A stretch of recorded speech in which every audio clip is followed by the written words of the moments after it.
Diretamente do Brasil, Brasília, Distrito Federal.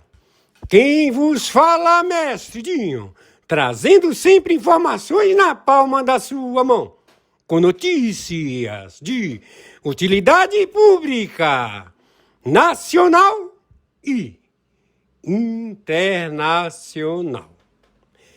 O mestre Dinho, eu quero aqui, antes de iniciar esta live, eu quero falar sobre o Pix do juiz Oscar Aníbal Chapan.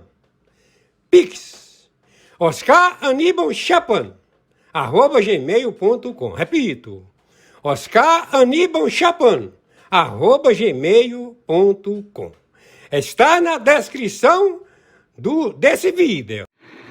Muito boa noite, dia 28 de maio de 2026, horário 20 horas 30 minutos. Está estabelecido que todo o aparelho financeiro do narcotráfico, do Estado, da estrutura de governo de 27 estados, de 5.070 municípios, de prefeituras, de governadores, de senadores, de partidos políticos, está tudo confiscado que tenha tido pagamento do narcotráfico, cartel, comando da capital, comando vermelho. Todos os elementos que receberam propina do Banco Master, dealer do narcotráfico global, estabelecido na República Federativa do Brasil, conjuntamente com o BR, com os bancos domésticos, Banco Bradesco, Banco Itaú, BTG, XP, corretoras, fintechs que receberam pagamento de todos os elementos que estão identificados com o aporte do Comando da Capital, do Comando Vermelho. Eles são considerados terroristas globais. A lavagem do dinheiro, estabelecido na República Federativa do Brasil, a captura é internacional.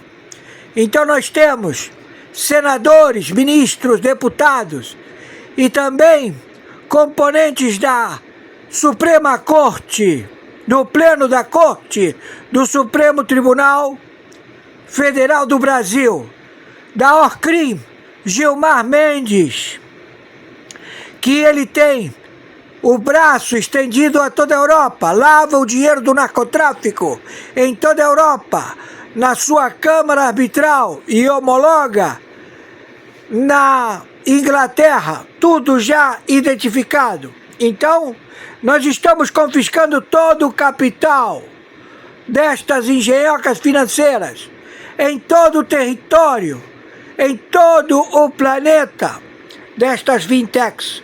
Quem está falando é o senhor Oscar Aníbal Chapan, interventor do Tribunal Penal Internacional pela segunda vez. Nós estamos determinando o acautelamento, o confisco e todos os elementos que não estão nas prisões como terroristas e fazem parte do Comando da Capital, do Comando Vermelho, são tidos como terroristas. Eles têm que ir para um presídio específico, ao qual estamos determinando se vai ser na Antártica, na África, no meio da Amazônia, ou o logradouro será estabelecido. Eles são terroristas e não podem ficar acautelados em 27 estados e 5.050 municípios. Também governadores, prefeitos, senadores, deputados federais, todos que receberam aporte financeiro deste Banco Master, dealer do narcotráfico global. Ele, o pai dele, a família dele, todos os sócios, como também o Fundo Soberano dos Emirados Árabes, como também os BRICS, tudo confiscado. Esta determinação não cabe recurso. É acautelamento e prisão de narcoterroristas globais estabelecidos em 206 países, sendo 196 da ONU, Reduto, da OCRIM, Foro de São Paulo, Grupo de Puebla, e do seu dealer jurídico, OCRIM, Gilmar Mendes. Estamos já procedendo hoje, dia 27 de maio de 2026, horário 20 horas 34 minutos. Estamos acompanhando em pauta. Não procede alegar que esta determinação não tem internacionalidade de captura da Interpol. 28 de maio de 2026, horário 15 horas 14 minutos. Chegamos hoje à competência de Zanin em identificar a OCRIM Gilmar Mendes. Gilmar Mendes estabeleceu no Supremo Tribunal de Justiça a competência de venda de sentenças, ao qual ele julga no Supremo Tribunal Federal ou estabelece o seu compadrio europeu na banca composta por membros do Supremo Tribunal Federal e também do Tribunal Superior de Justiça, Supremo Tribunal de Justiça, componentes a fazer parte da arbitragem de sua Câmara Arbitral Europeia. Logo ele homologa tudo na Inglaterra. Foi assim com o CARD. Ele estabeleceu a cobrança de várias empresas e todas elas foram estabelecidas para a compra de sentença da jurisdição do Supremo Tribunal de Justiça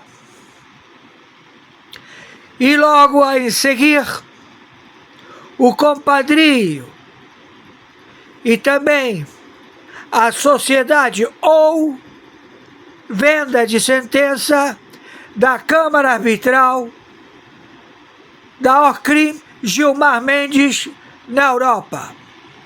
Então este jagunço que faz contrabando de cocaína nas vacas para a JF, ele entope o cu das vacas de cocaína, coloca tudo que você possa imaginar através do da bunda da vaca ou da vagina da vaca e exporta a vaca viva.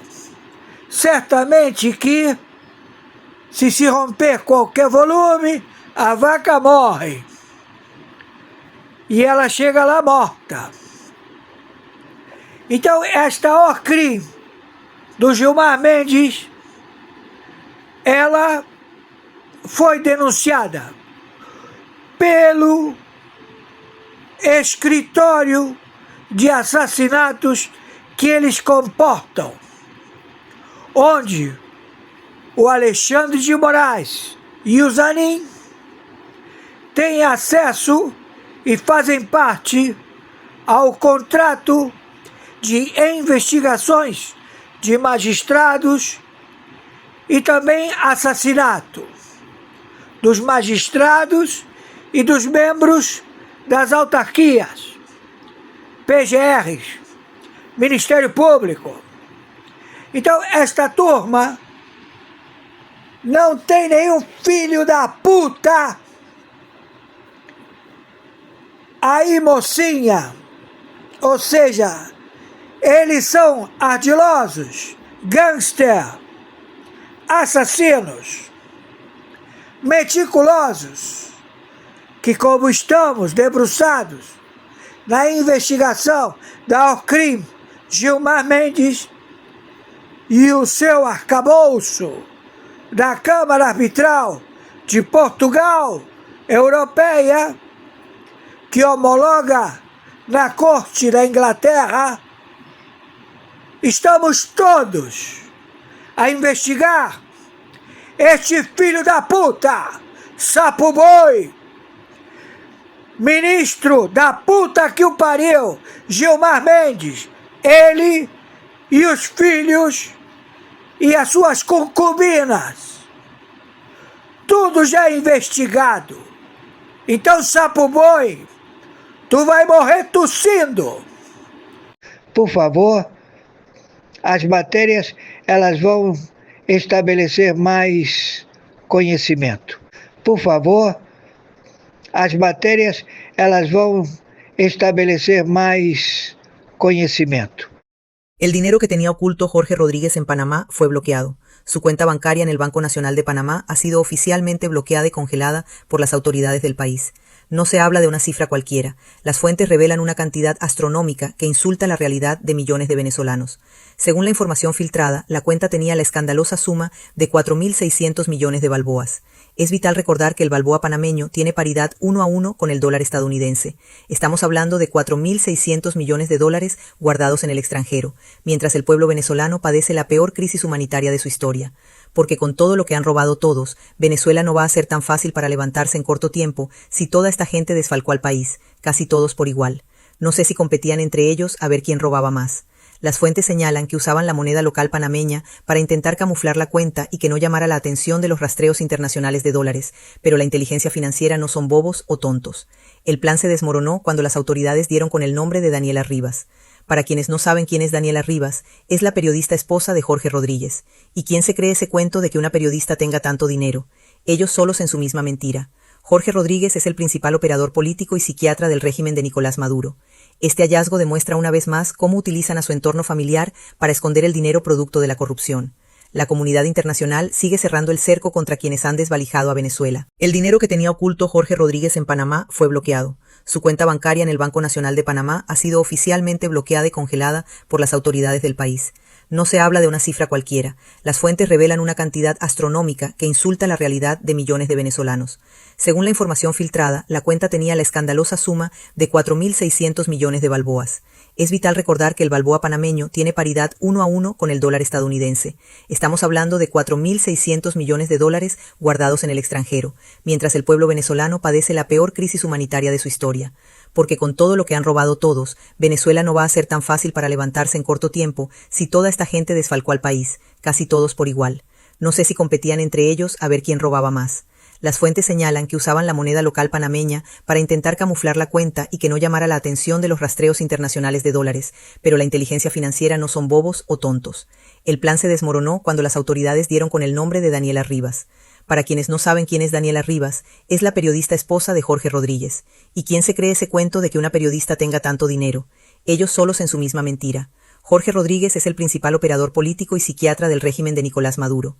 Este hallazgo demuestra una vez más cómo utilizan a su entorno familiar para esconder el dinero producto de la corrupción.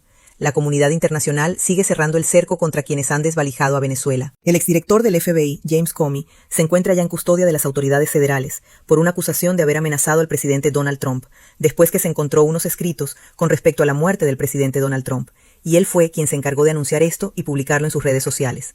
James Comey estuvo en una total conspiración para derrocar y acabar con el mandato del presidente Donald Trump. Lo que ya desde Washington, el deshonrado exdirector del FBI, James Comey, está colaborando directamente como testigo estrella en el caso masivo de conspiración del Estado Profundo, recién acusado de amenazar la vida del presidente Donald Trump.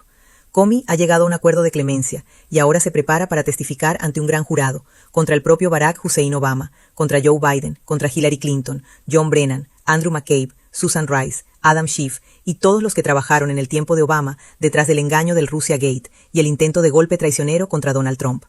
La directora de Inteligencia Nacional, Tulsi Gabbard, lo llamó exactamente por lo que es, una conspiración traicionera para derrocar nuestra república, y remitió el caso directamente al Departamento de Justicia.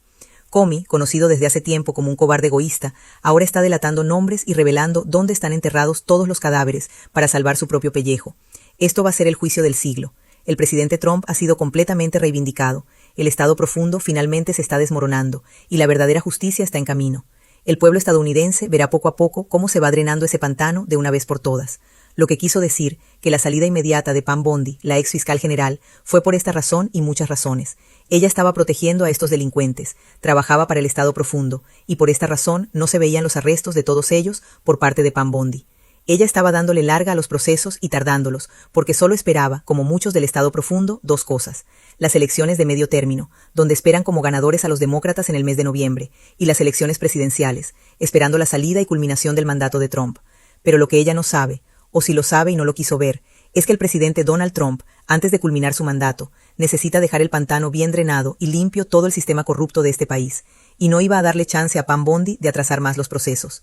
Más bien la dejó ahí mucho tiempo como fiscal general. Su salida debió de ser mucho antes. A senior CIA official has been arrested after the FBI seized $40 million worth of gold bars from his Virginia home. The FBI also seized 35 luxury watches as well as $2 million worth of U.S. currency. Now, agents also say that this officer years ago lied in applications to the CIA, including about his background and education, and that he was a pilot in the Navy. He was in the Navy, but he wasn't a pilot. He'll remain behind bars until a detention hearing. Rush's attorney declined to comment on the case against her client. Gente, saiu uma nota aqui que o pessoal me mandou, eu estava até na dúvida aqui, conversando com o pessoal da produção, que nota que era essa, que na confusão dos assuntos que vão chegando aqui para a gente. É uma nota do assessor especial da Presidência da República para Assuntos Internacionais, Celso Amorim. Ele diz o seguinte: outra ameaça séria à segurança é o crescimento do crime organizado. O governo brasileiro, liderado pelo presidente Lula, está agindo de forma decisiva para desmantelar redes criminosas, inclusive com aumento de penas legais e trabalhando em estreita colaboração com autoridades locais para reforçar suas capacidades. O crime organizado deve ser combatido com a máxima energia e determinação. No entanto, equiparar o crime organizado ao terrorismo não é útil. Compreender as motivações é essencial para a eficácia do combate a todos os tipos de crime. Segurança pública é um tema fundamental para o desenvolvimento socioeconômico. Crime organizado é um mal que tem que ser combatido. Cooperação internacional é bem-vinda, especialmente em temas como lavagem de dinheiro e contrabando de armas. Pretexto para intervenção é inaceitável. Charlot, nesse sentido, até eu lembro que quando o presidente Lula esteve com o presidente Trump em Washington, no começo do mês, depois, na entrevista coletiva, o ministro da Justiça e o diretor-geral da Polícia Federal elencaram já uma série de ações que o governo brasileiro, em conjunto com autoridades americanas, conseguiram êxito aí em interceptar cargas de armas que estavam vindo para o Brasil, interceptar cargas de drogas que vinham para o Brasil, e ressaltando justamente esse ponto que o Celso Amorim está falando: a cooperação e não a intervenção, a cooperação entre os dois países. Essa medida de hoje, de alguma forma, interdita esse diálogo em busca dessa cooperação? É que a medida de hoje, Mauro, ela tem que ser lida a partir de uma palavra muito importante, que é malícia. Acho que isso resume bem. É uma atitude maliciosa. Porque, claro, a ideia de cooperar contra o crime é muito boa. Combater o crime é muito boa. Ninguém aqui é a favor de facção criminosa. Não? A questão é que essa medida transvestida de uma intensificação no combate às facções, ela é maliciosa, porque, como diz o chanceler, ela abre espaço para uma intervenção. Ou seja, uma cooperação no combate ao crime é bem-vinda. Uma intervenção para o combate ao crime não é bem-vinda. A gente sabe que o PCC e o Comando Vermelho têm atuação internacional. Hoje em dia, uma característica dessas organizações criminosas é justamente a internacionalização das suas ações. É natural que outros países se preocupem com essas facções porque elas desestabilizam sua segurança, sua economia, sua saúde pública. É uma preocupação legítima, global. Agora, o normal entre países soberanos é estabelecer políticas de cooperação.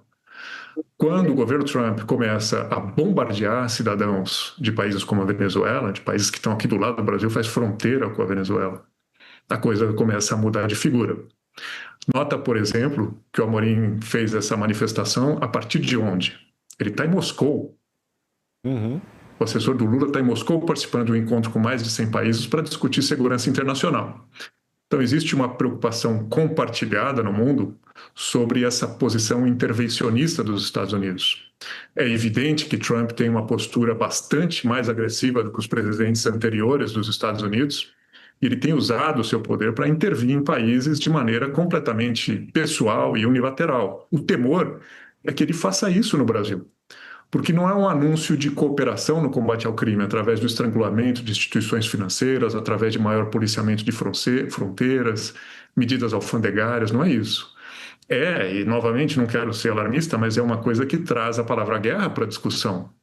Repito o motivo disso, para ficar bem claro. Desde o 11 de setembro de 2001, os Estados Unidos se declaram em guerra ao terror. A guerra ao terror é uma doutrina americana inaugurada com o presidente George W. Bush em 2001. A guerra ao terror, ela não é contra um país nem contra um grupo armado, ela é contra um método. O terrorismo é um método.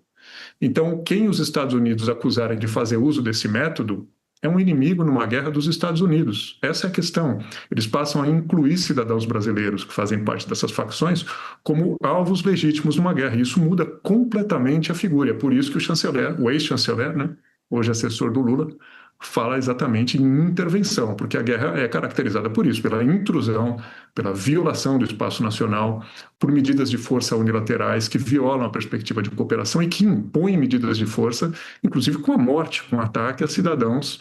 E não é uma especulação, um devaneio com base na imaginação, estamos falando com base no que vem acontecendo aqui do lado, na Venezuela, recentemente, num contexto eleitoral, volto a repetir. El dinero que tenía oculto Jorge Rodríguez en Panamá fue bloqueado. Su cuenta bancaria en el Banco Nacional de Panamá ha sido oficialmente bloqueada y congelada por las autoridades del país. No se habla de una cifra cualquiera. Las fuentes revelan una cantidad astronómica que insulta la realidad de millones de venezolanos. Según la información filtrada, la cuenta tenía la escandalosa suma de 4.600 millones de balboas. Es vital recordar que el balboa panameño tiene paridad 1 a 1 con el dólar estadounidense. Estamos hablando de 4.600 millones de dólares guardados en el extranjero, mientras el pueblo venezolano padece la peor crisis humanitaria de su historia. Porque con todo lo que han robado todos, Venezuela no va a ser tan fácil para levantarse en corto tiempo si toda esta gente desfalcó al país, casi todos por igual. No sé si competían entre ellos a ver quién robaba más. Las fuentes señalan que usaban la moneda local panameña para intentar camuflar la cuenta y que no llamara la atención de los rastreos internacionales de dólares, pero la inteligencia financiera no son bobos o tontos. El plan se desmoronó cuando las autoridades dieron con el nombre de Daniela Rivas. Para quienes no saben quién es Daniela Rivas, es la periodista esposa de Jorge Rodríguez. ¿Y quién se cree ese cuento de que una periodista tenga tanto dinero? Ellos solos en su misma mentira. Jorge Rodríguez es el principal operador político y psiquiatra del régimen de Nicolás Maduro. Este hallazgo demuestra una vez más cómo utilizan a su entorno familiar para esconder el dinero producto de la corrupción. La comunidad internacional sigue cerrando el cerco contra quienes han desvalijado a Venezuela. El dinero que tenía oculto Jorge Rodríguez en Panamá fue bloqueado. Su cuenta bancaria en el Banco Nacional de Panamá ha sido oficialmente bloqueada y congelada por las autoridades del país. No se habla de una cifra cualquiera. Las fuentes revelan una cantidad astronómica que insulta la realidad de millones de venezolanos. Según la información filtrada, la cuenta tenía la escandalosa suma de 4.600 millones de balboas. Es vital recordar que el balboa panameño tiene paridad 1 a 1 con el dólar estadounidense. Estamos hablando de 4.600 millones de dólares guardados en el extranjero, mientras el pueblo venezolano padece la peor crisis humanitaria de su historia. Porque con todo lo que han robado todos, Venezuela no va a ser tan fácil para levantarse en corto tiempo si toda esta gente desfalcó al país, casi todos por igual. No sé si competían entre ellos a ver quién robaba más. Las fuentes señalan que usaban la moneda local panameña para intentar camuflar la cuenta y que no llamara la atención de los rastreos internacionales de dólares, pero la inteligencia financiera no son bobos o tontos. El plan se desmoronó cuando las autoridades dieron con el nombre de Daniela Rivas. Para quienes no saben quién es Daniela Rivas, es la periodista esposa de Jorge Rodríguez. ¿Y quién se cree ese cuento de que una periodista tenga tanto dinero? Ellos solos en su misma mentira. Jorge Rodríguez es el principal operador político y psiquiatra del régimen de Nicolás Maduro. Este hallazgo demuestra una vez más cómo utilizan a su entorno familiar para esconder el dinero producto de la corrupción. La comunidad internacional sigue cerrando el cerco contra quienes han desvalijado a Venezuela.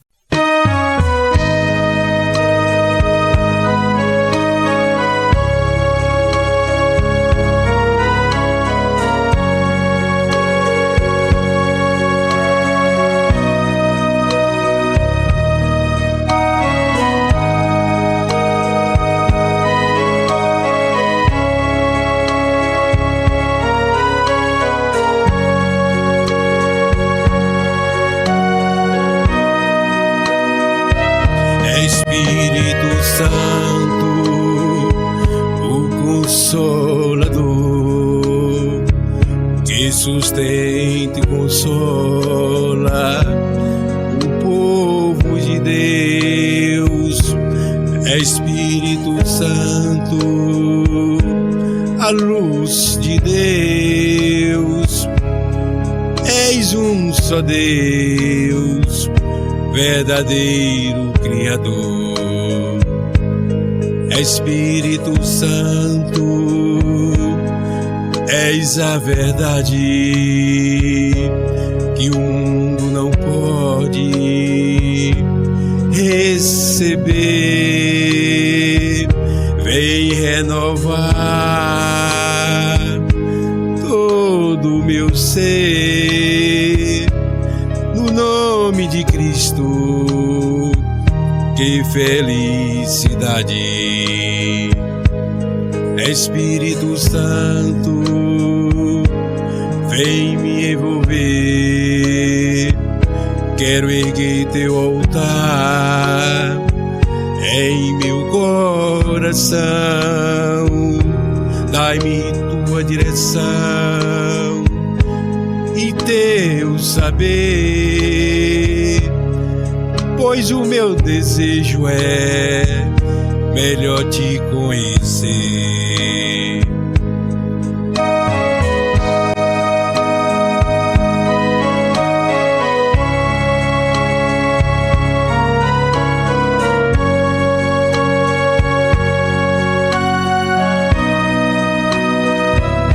É Espírito Santo, o Consolador, que sustenta e consola o povo de Deus.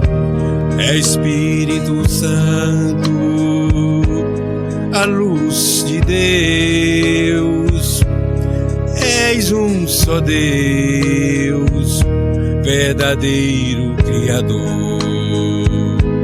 Vem Espírito Santo, a luz de Deus. Flui Espírito Santo neste lugar. Desce Espírito Santo, habita em mim. O meu coração é o teu altar. É Espírito Santo, o Consolador, que sustenta e consola o povo de Deus. É Espírito Santo, a luz de Deus. És um só Deus, verdadeiro Criador. És um só Deus, verdadeiro Criador.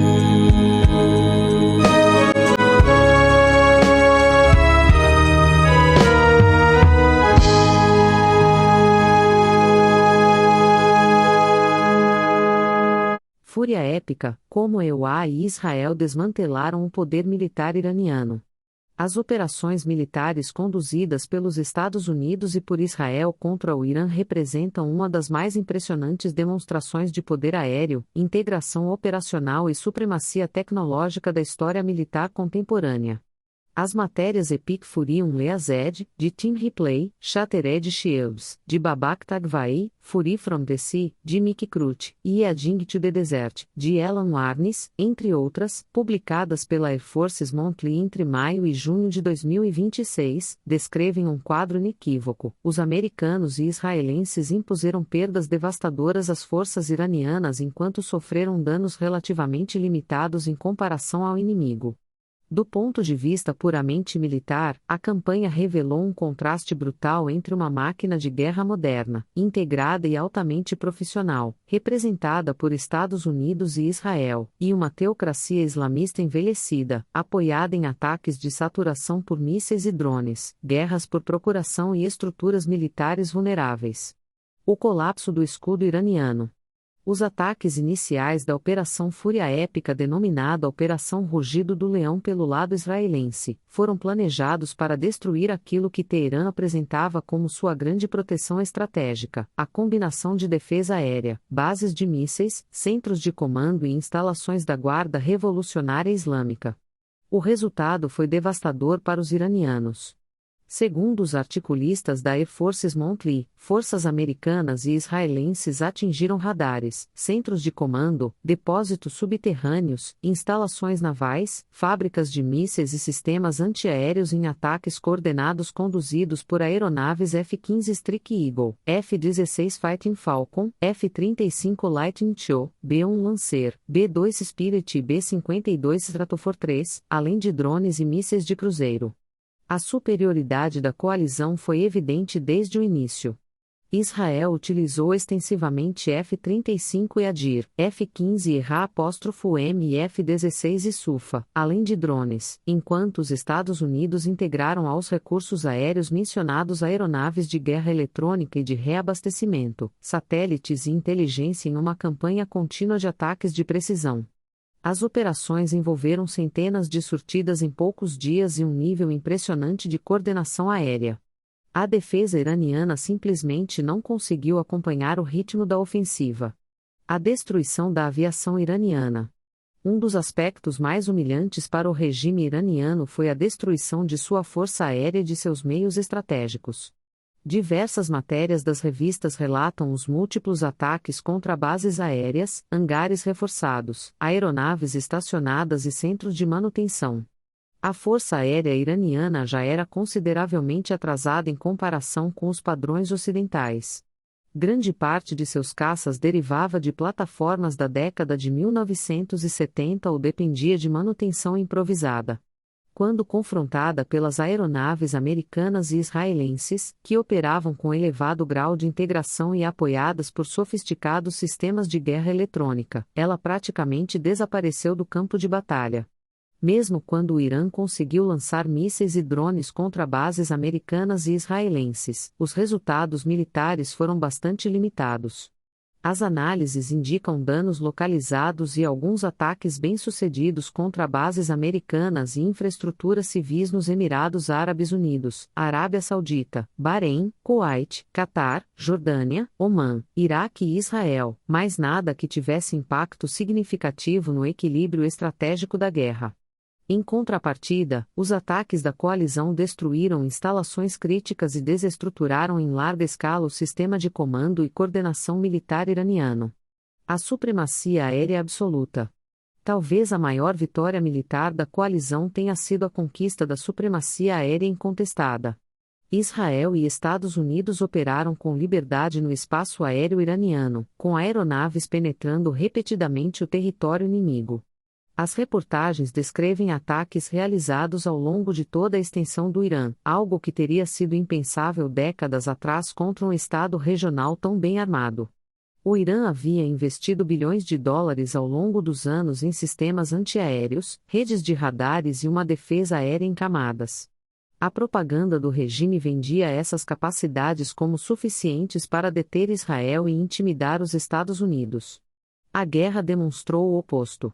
Os sistemas iranianos foram amplamente neutralizados por meio de guerra eletrônica, inteligência de sinais, ataques preventivos e mísseis anti-radiação. Em muitos casos, as aeronaves da coalizão operaram praticamente sem oposição efetiva. A campanha também gerou um efeito geopolítico e militar profundamente constrangedor para Moscou e Pequim. Durante anos, Rússia e China promoveram a imagem de que seus sistemas antiaéreos modernos seriam capazes de negar o acesso aéreo até mesmo às forças ocidentais mais avançadas. No entanto, diante da ofensiva conjunta de Estados Unidos e Israel, grande parte desses equipamentos foi neutralizada, enganada ou destruída em poucos dias de combates. Sistemas que eram apresentados como pilares da defesa iraniana mostraram-se incapazes de impedir a penetração contínua e quase irrestrita de aeronaves de ataque e de guerra eletrônica no espaço aéreo do país. O impacto psicológico e comercial dessa derrota é considerável. Além de enfraquecer militarmente o Irã, a guerra desmoralizou parte significativa do prestígio internacional da indústria bélica russa e chinesa, gerando sérias dúvidas sobre a real eficácia de seus sistemas diante de forças ocidentais integradas, tecnologicamente superiores e operacionalmente maduras. Esse desfecho tem enorme significado militar. Uma vez conquistada a supremacia aérea, todo o conflito tende a pender para o lado que controla os céus, condicionando o desfecho de toda a campanha. O Irã perdeu não apenas liberdade de movimento, mas também proteção de sua logística e a capacidade de reação coordenada. Um resgate espetacular.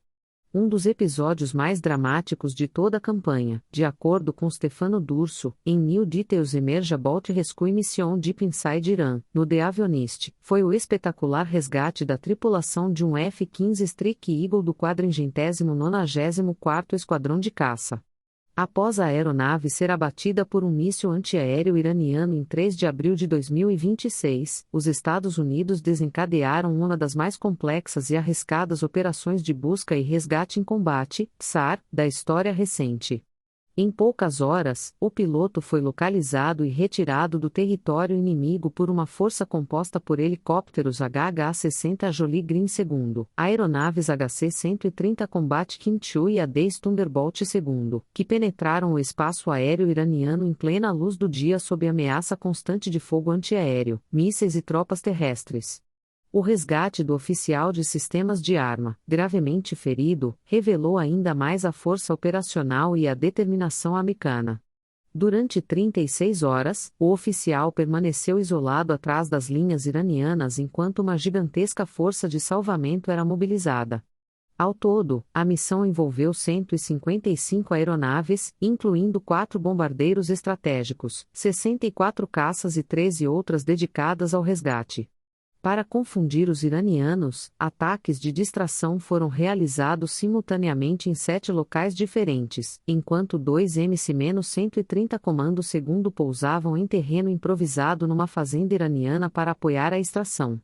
Helicópteros MH-6 Little Bird penetraram profundamente em território hostil para completar a retirada do oficial ferido. A operação foi marcada por intensos combates, fogo antiaéreo cerrado, dificuldades extremas de navegação e até problemas críticos durante a decolagem dos MC-130 em pista improvisada. Ainda assim, a missão terminou com sucesso. Mais do que um simples resgate, o episódio tornou-se uma demonstração impressionante da capacidade americana de projetar poder, coordenar operações de alta complexidade e mobilizar recursos massivos para salvar seus combatentes. Em termos simbólicos, reforçou um dos princípios centrais da tradição militar dos Estados Unidos, a convicção de que nenhum soldado deve ser abandonado em território hostil. O peso esmagador da Marinha Americana. Outro elemento decisivo na campanha foi a participação ativa da Marinha dos Estados Unidos. Reportagens da Air Forces Monthly destacam a impressionante concentração de poder naval americano no Golfo Pérsico e no Mar da Arábia, composta pelos porta-aviões USS Abraham Lincoln, USS Gerald R. Ford e USS George H.W. Bush, além dos navios de assalto anfíbio USS Tripoli e USS Boxer, apoiados por destroyers e submarinos nucleares. Os grupos de porta-aviões atuaram como plataformas móveis de supremacia aérea e poder de fogo.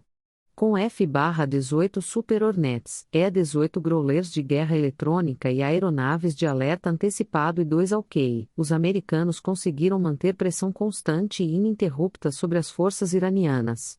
O Irã tentou contra-atacar com drones e lanchas rápidas, mas a disparidade operacional foi avassaladora. Um dos episódios mais simbólicos dessa superioridade foi o afundamento da fragata iraniana Iris Dena pelo submarino nuclear USS Charlotte, ocorrido em águas internacionais no Oceano Índico, próximo ao Sri Lanka.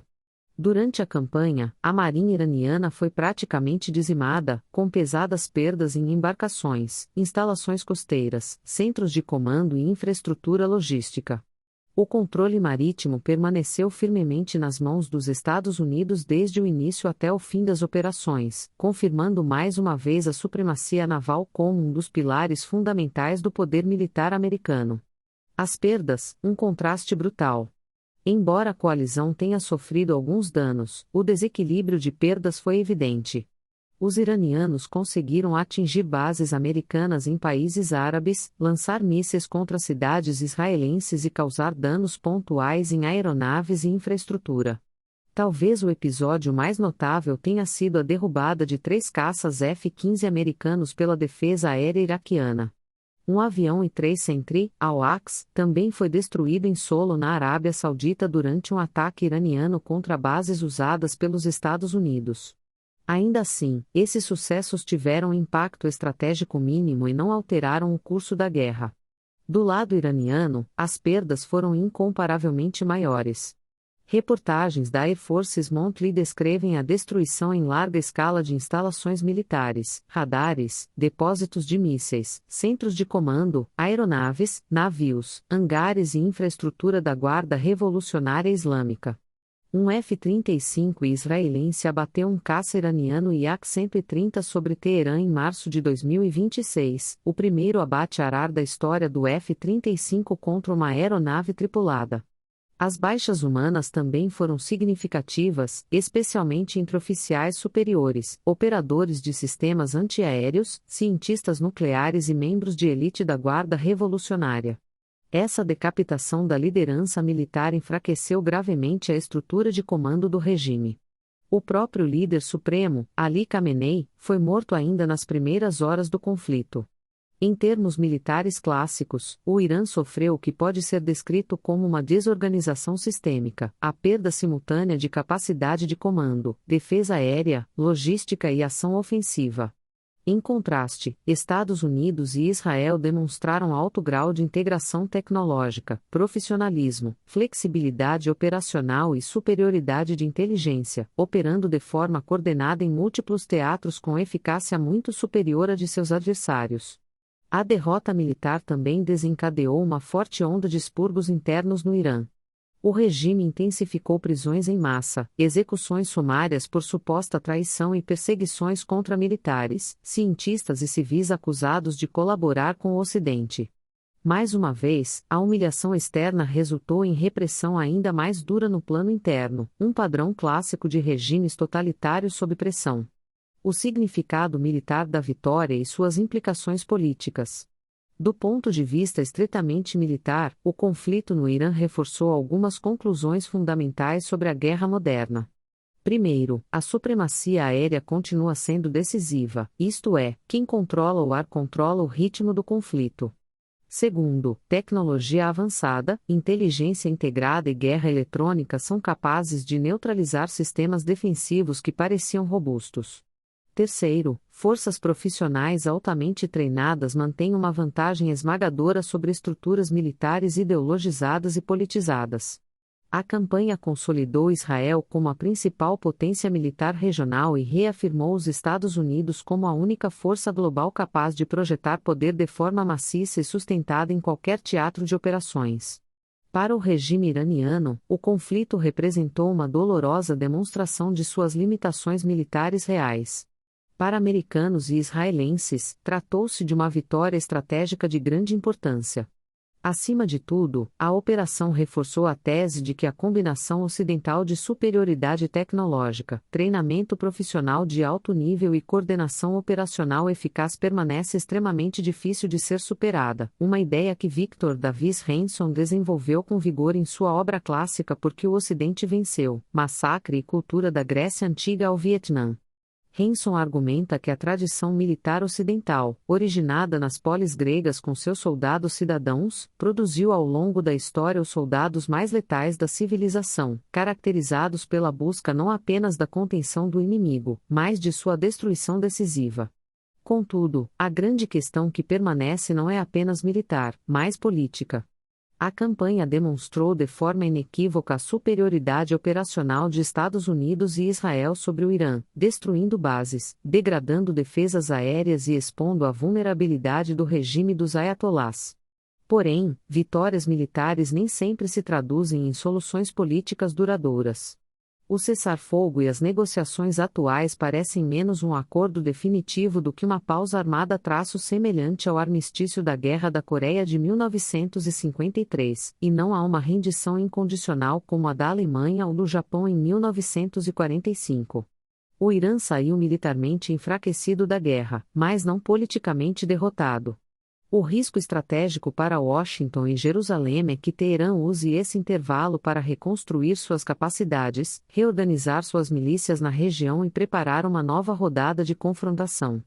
A história mostra repetidamente que conflitos apenas pausados raramente geram paz genuína, eles apenas suspendem temporariamente a violência enquanto ambos os lados se rearmam. Ainda assim, permanece o fato central desta guerra, quando confrontado diretamente pela força militar combinada de Estados Unidos e Israel, o regime iraniano não conseguiu proteger seus céus, suas bases, sua infraestrutura estratégica nem sua projeção de poder regional. E isso já altera profundamente o equilíbrio psicológico e militar do Oriente Médio pelos próximos anos. Eu estou já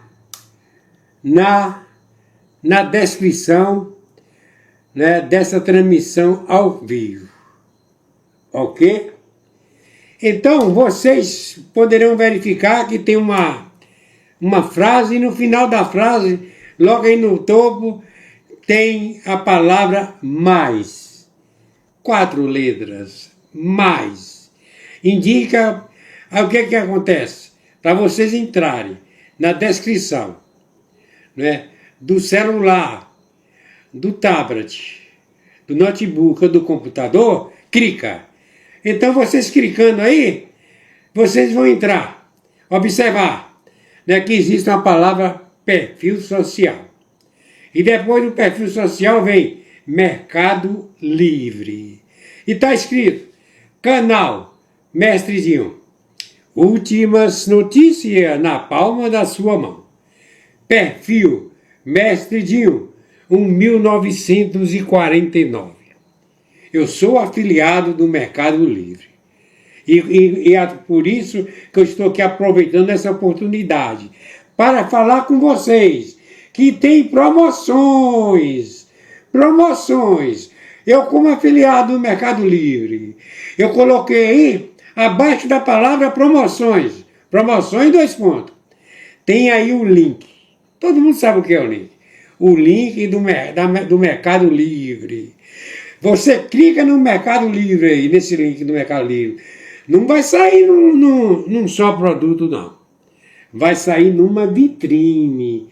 O Mercado Livre, por enquanto, tem quase 200 produtos. Certo? Produtos, a maior parte com promoções. Produtos que nós precisamos. Aqueles produtos relacionados que nós temos necessidade de comprar dia a dia. Então, vocês sabem que o Mestrezinho, eu sou afiliado do Mercado Livre. Vocês compram, certo? Vocês negociam no parcelamento, né? Se é com 10 parcelas, ou com 12, ou com 18 ou mais, depender, tem de entrar aí, né, certo? Na descrição, no link do Mercado Livre, ok? E, descendo, certo? Eu também sou afiliado do Shopee. Tem assim, vitrine do Construa Civil Mestrezinho. Afiliado da Shopee. Aproveita as promoções. Mais de 500 produtos do afiliado do Shopee Mestrezinho. Construa Civil Mestrezinho.